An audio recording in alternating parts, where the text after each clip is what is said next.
Bom dia. No nosso caso, eu sou o Vinícius Eleonel, como a gente foi apresentado, e a gente vai apresentar o nosso projeto de iniciação. No caso, o nosso orientador ele não pôde comparecer aqui porque ele está na Itália, que é o Omar. Bom, os tópicos são esses, que é os modelos de microreatores que já são utilizados e que a gente usou como molde, a inspiração do design para a geração do nosso gradiente de concentração, o design CAD e a validação pelo CFD via Consul para a verificação dos resultados, a fabricação do protótipo real e a realização do experimento, os dados simulados e o trabalho de iniciação científica que a gente está desenvolvendo lá na PUC agora. Bom, como a gente pode observar, os reatores que já eram utilizados, eles são tanto quanto complexos. E ali o primeiro do Whiteside, que é o mais conhecido, a gente pode perceber o sistema arbóreo. Em seguida, a gente tem esse outro microreator que ele permite até 15 saídas, mas só que a questão dele é que há necessidade de uma criação de 3 módulos. E para cada módulo a gente tem que fazer uma conta matemática para calcular resistência e essas coisas para manter uma velocidade fixa. Logo abaixo a gente tem um outro módulo que permite até 11 saídas, e esse último aqui, onde você mistura 2 líquidos, ele permite 4 saídas, onde você vai alterando e variando a concentração de ambos os líquidos até que você chegue no último líquido, onde você tem 50% de ambos os líquidos. Bom, essa é a aplicação de um microreator que saiu na revista Analchem de 2011, e a gente pode perceber o quê? Em cada ponto daquele reator a gente tem uma célula fibroblástica. E qual é a intenção do estudo? Seria estudar a interação dessa célula com diferentes concentrações de peróxido de hidrogênio. Então, ali naquela seta input, o peróxido ele entra ali, e a cada viazinha vão se criando misturas de concentrações diferentes. Então a gente pode perceber como que a célula fibroblástica ela reage a concentrações diferentes. E bom, agora vem a inspiração do nosso modelo. O design, o que inspirou mesmo o nosso modelo foi o nó da sorte chinês, que ele tem o grande atrativo que é a matriz central cruzada. E o que essa matriz central cruzada faz?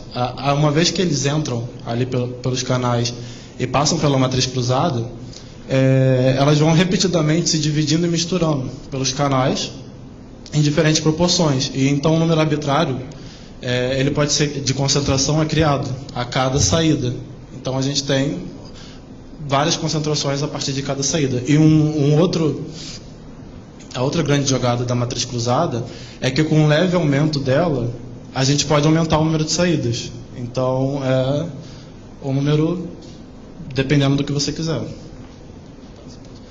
E bom, para o nosso projeto, a gente estudou 4 possibilidades de microreatores. O modelo A, B e C, eles têm um canal mais longo, pelo qual o líquido vai passar, para depois adentrar a matriz cruzada. O modelo D, ele é o diferenciado porque o líquido ele já entra de maneira mais direta na matriz cruzada e a gente não tem a presença de um canal central, como vocês podem ver. Então, o que acontece? No modelo A, o líquido ele entra ali e ele vai gerar um gradiente de pressão decrescente. Então, ele vai adentrar a matriz cruzada e vai haver a mistura. No B, a mistura ela é dividida. Então, com o objetivo de não ser criado esse gradiente de pressão, para eles entrarem com pressão igual. E o C, ele é basicamente o oposto do A. O líquido entra no gradiente de pressão o líquido entra na matriz cruzada, com um gradiente de pressão crescente. E o D, por ser mais diferente, via simulação, a gente percebeu que ele não funcionava muito bem. Exatamente pela falta desse canal central, que é o que possibilita a mistura, que possibilita que a mistura ocorra. E bom, através da simulação pelo software Consul, a gente percebeu que os resultados que a gente mais queria, que foi idealizado, foi do modelo A. Então a gente fez um modelo pelo Design CAD, como pode pelo AutoCAD. E a partir do AutoCAD, aqui está a validação pelo software Consul. Então a gente pode perceber que colocando uma mistura vermelha de um lado e azul de outro, na primeira entrada ali, no primeiro canal, a gente vai ter uma concentração de 49,9 e essa concentração ela vai decaindo ao decorrer das entradas. E plotando um gráfico simulado das concentrações em cada entrada, a gente percebe um perfil sigmoidal, que era o que a gente estava procurando. E depois que a gente realmente confirmou e validou tudo pelo software, a gente partiu para a criação do microreator. E a criação do microreator ela foi feita como? A gente tinha um polimerizante SU8, que ele foi posto por spin coating para ser distribuído de maneira simétrica numa lâmina. E nós utilizamos esse modelo AutoCAD para que ele fosse polimerizado com luz ultravioleta. Então foi criado em relevo os canais. Depois que os canais foram criados, a gente colocou o PDMS e foi para o forno a 60 graus, mais ou menos uma hora e meia, 2 horas. E depois a gente tirou o PDMS e ele estava com esse relevo. E depois que a gente tirou o PDMS, a gente botou ele, tratou o PDMS e o vidro com Air Plasma Cleaner com oxigênio, que ocorre, aí os dois liberaram o grupo de hidroxila. E logo após a gente juntou o PDMS com o vidro, que aí a gente fez uma ligação silício-oxigênio-silício. Então foi criada a lâmina, como vocês podem ver ali, que é o microreator em si. E bom, aqui foi o teste do nosso microreator. Na figura A, a gente tem a entrada de água destilada e um corante azul. E realmente a gente pode perceber no decorrer dos canais que há uma variação de concentração. E na imagem B a gente pode perceber porque teve um corante amarelo de um lado e o azul de outro. Então a gente percebe realmente a diferença de coloração para validar realmente que estavam havendo as concentrações diferenciadas. Bom, mas foi obtido um problema, que para cada canal, como os comprimentos eram diferentes, a gente obteve velocidade de fluxo diferentes. Então ali no canal 2, como ele era o menor, então ele tinha uma resistência menor. E com isso a velocidade de fluxo era maior. E aqui no canal 8, a gente tinha como o comprimento era maior, a resistência acabou sendo maior também e a velocidade era bem menor. Isso aqui é a velocidade simulada pelo software Console, que isso aí ajuda bastante para poder ver. E ali na esquerda está o setup do procedimento.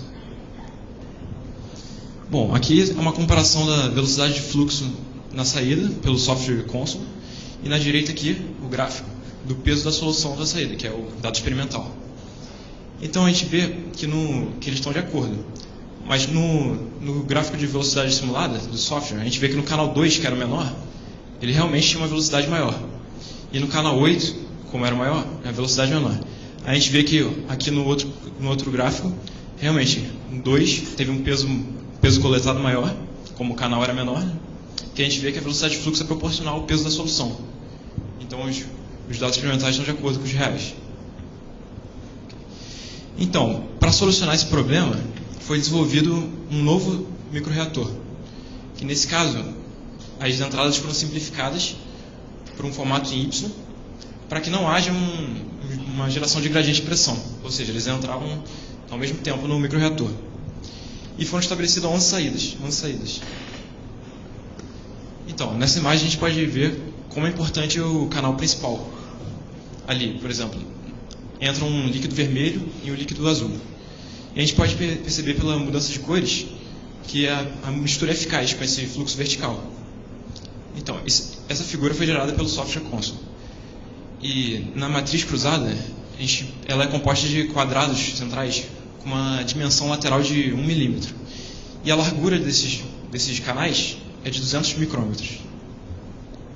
Então, a gente percebe que quando mudamos o perfil dos canais, a gente pode mudar também o perfil dos gradientes de concentração. Ou seja, por exemplo, no modelo A, a gente colocou os canais centrais mais longos e a gente obteve um perfil sigmoidal, como pode ver ali no gráfico A. E no modelo B é o oposto do A, ou seja, os canais centrais foram mais curtos e os ali do começo, por exemplo, o 1 e 13 foram mais longos, o oposto do A. E a gente teve um gráfico que é o oposto do gráfico A, ou seja, o inverso do sigmoidal. Então, aqui é o resultado da computação fluidodinâmica, né, da simulação fluidodinâmica, para avaliar a performance do segundo modelo. Então, a gente viu que no canal número 6, foram 11 saídas. No canal número 6, como ele era menor, a resistência era menor. Então, ele teve uma velocidade bem maior. E foi, por exemplo, do canal 6 para o canal 7, obteve um decréscimo de 10% da velocidade de fluxo. E assim sucessivamente. Ou seja, do canal 6 para o canal 7, decaiu 10%. E do 7 para o 8, mais 10%. E assim sucessivamente. Aqui é uma imagem do experimento. Lá atrás a gente pode ver as seringas, né, com as bombas. Ali no meio o microreator, ou seja, o vidro com o PDMS. E aqui as 11 saídas.